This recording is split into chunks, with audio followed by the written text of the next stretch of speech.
Hello, my very dear YouTube public. It's me, Paul. Welcome back to my studio, Warsaw, Poland.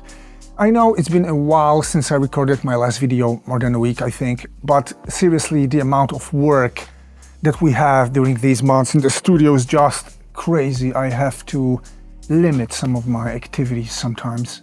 I hope you don't mind. But what I do mind is that Cubase 14 is out, and I cannot miss it. Absolutely no way. I have to review it for you.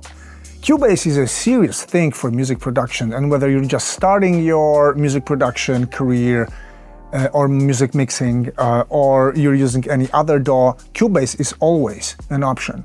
So I'm gonna ask a question today.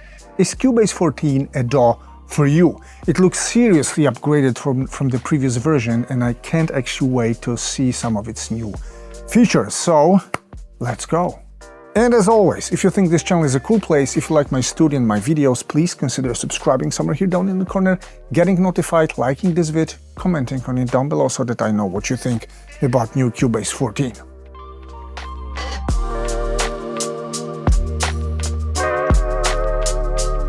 I got Cubase 14 opened in front of me, and as for the visibility and the feel and look, that would be the first point of my review. I don't really feel much change from version 13. Maybe the fonts, the colors and some other stuff feels a bit different, but actually I know already it's the same, very same DAW I'm working with. Only as as a Nuendo user, I would like to complain about some stuff. Nuendo is a larger brother of Cubase. It's like Cubase on steroids that features some stuff that is not there in Cubase. I'm gonna mention these so that maybe Steinberg one day implements them also in Cubase. My stereo out, for example, doesn't have any sense. And this is a pity because it lets me send everything to OBS, for example. I have to create an additional group for everything inside Cubase, and then I can use Sense only. The stereo, the main out of this DAW, doesn't offer this. Also, splitting this inspector and channel feels weird for me. I'm used to having all this on one strip channel called inspector, also with sense and inserts being displayed here in this area. This feels different. Probably I would have to get used to it, but visually, definitely there's no revolution in version 14. But wait, what's next? Yes, there is a new thing. It's called Drum Machine, and it opens a drum machine just in the lower area of your screen with pads and already some basic samples you can choose from. Let's take this kick. Whoa, this is loud. Okay, like this. And let's take any snare. So, feels nice. I'm the user of Battery 4. I might stop using Battery 4 so much having this because it's very similarly organized. I've got some additional tweaks here that I can implement. I can add delay, reverb, pad FX are also available. I can group my drum samples here. And what's next is the editor. It's a new editor. It's like a drum machine, typical drum machine editor, and I'm gonna use it right now. Like a drug, I'm hooked on something that was made for me, that was made for me. Laid back cruising in the Bentley. Yeah, repeats, offset, probability, velocity, variance, gate, and more stuff. This looks really cool. This drum machine plus this editor, really, this is something. Of course, I hope that's going to be also implemented in Nuendo, because new versions of Nuendo come always with everything that's there in Cubase. I'm really hoping for this. This is looking cool. Next. Modulators. This is cool, and actually recently I did a film post project, and I was looking for this, and my Cubase Nuendo, Cubendo, both DAWs didn't offer this, and now it's changed. You've got something called modulators in the lower part of the screen, you can choose an LFO, envelope follower. You can choose more of these even, if you feel like. Macro knob, step modulation, etc., etc., etc. And then you can assign it anywhere inside your DAW. It's a modulation source. Might be for your plugin, for plugin parameters, but these are the modulators for the DAW itself. And this is such a good idea for your panoramas, for your volumes, for your sands, and some other stuff that you'd like to modify in real time. Congratulations, Steinberg. I love it, and I'm surely gonna use it a lot. Next. Shimmer reverb. I'm a fan of shimmers. Valhalla Shimmer, for example, and some other Shimmer reverbs. The best one actually comes in a hardware form, and it's called Strymon Big Sky. It's got Shimmer algorithm here. It's blazingly, stunningly beautiful, guys. Is there a plugin? Well, not a cheap one. It's more than $200, but it's worth it. Absolutely, believe me. Anyway, let's test out the Shimmer coming from Steinberg. Okay, I'll take this drum machine and I'll put my Shimmer here. This is nice, kind of new look for Steinberg onboard plugins.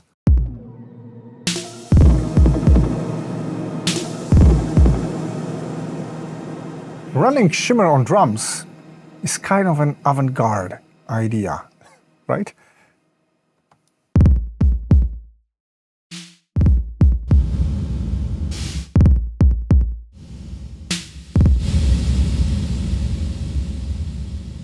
The controls are not so obvious, and it started behaving like a weird delay, and if I turn it like this, I mean the Shimmer itself seems, I'm gonna test it out on vocals, but here I'd like to now put this pitch up and go this intensity and reverb down, and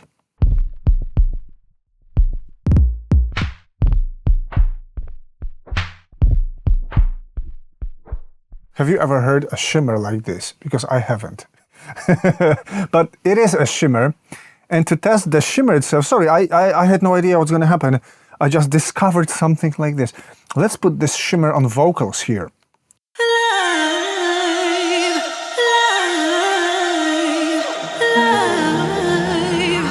Cause it makes me feel alive. The way you talk to me is killing me softly, but I don't mind. Makes me feel alive. I wouldn't say it's a typical Shimmer. It's something else, a bit different.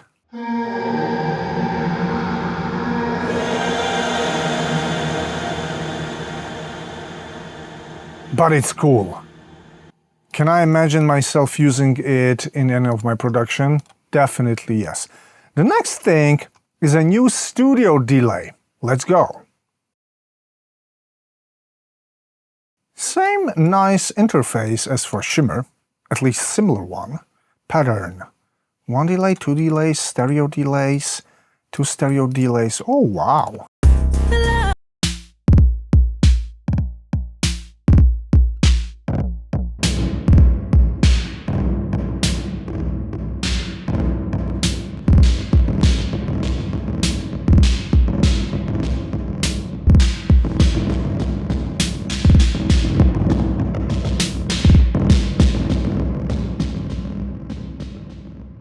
Very cool, creative, very tweakable delay machine with some vintage tape character if you want it, with nice modulation options. It's the first time I'm tweaking this plugin, and I understand it instantly, and it invites me to play with it. Cool. Nice, Steinberg. Let's put it in some order of some kind, and let's use it on an instrument that's gonna make a little bit more sense, maybe. I got some piano here in this track, I believe.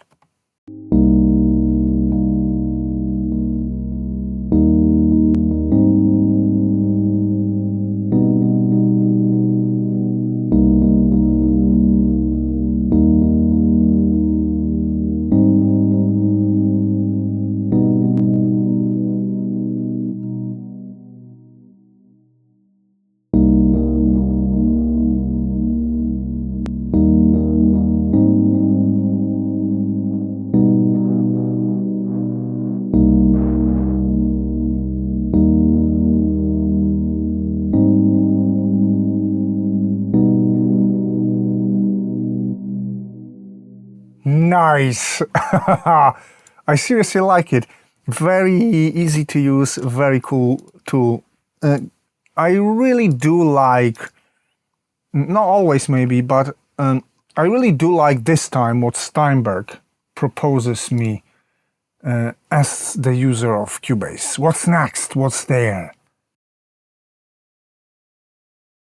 And this is a cool feature I chose for you, and I'm gonna use it a lot as a post-production specialist in the upcoming Nuendo 14, because I bet all my money that it's gonna be there, and it feels great, and it comes with clip gain staging.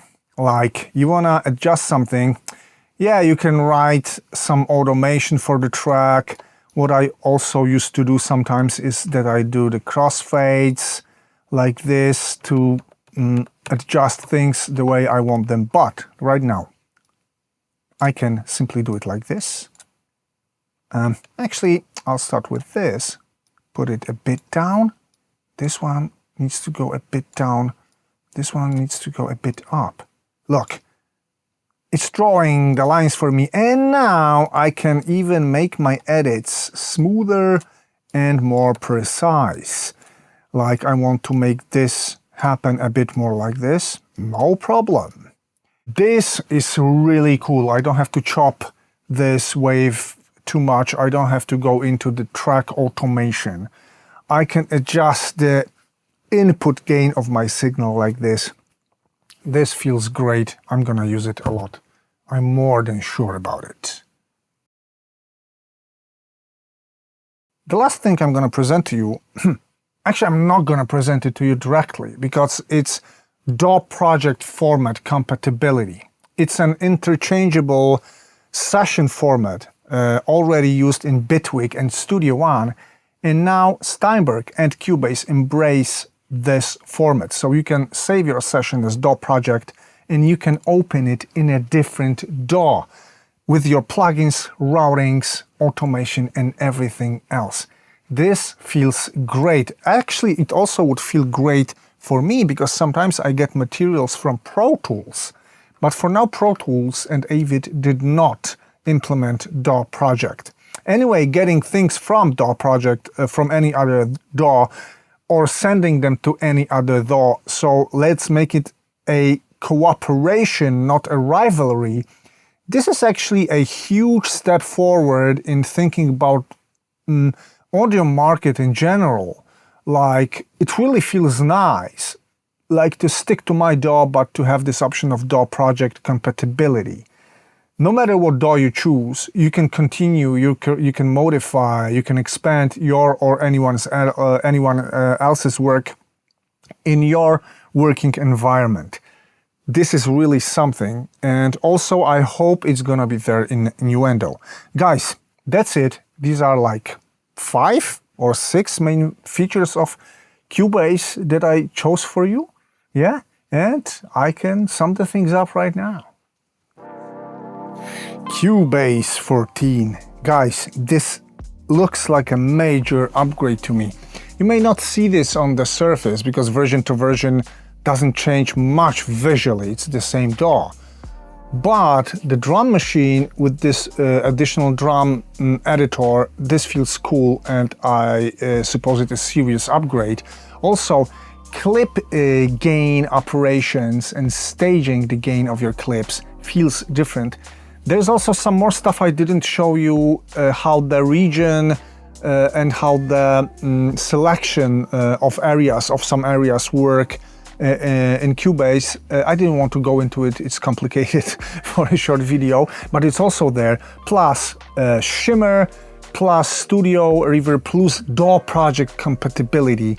This already is a serious upgrade. So, is it a DAW for you? No matter DAW you're using right now, or maybe whether you're just starting, I believe it's always good to consider Cubase as your music production, mixing, mastering tool, working environment. So guys, is it for me? Definitely.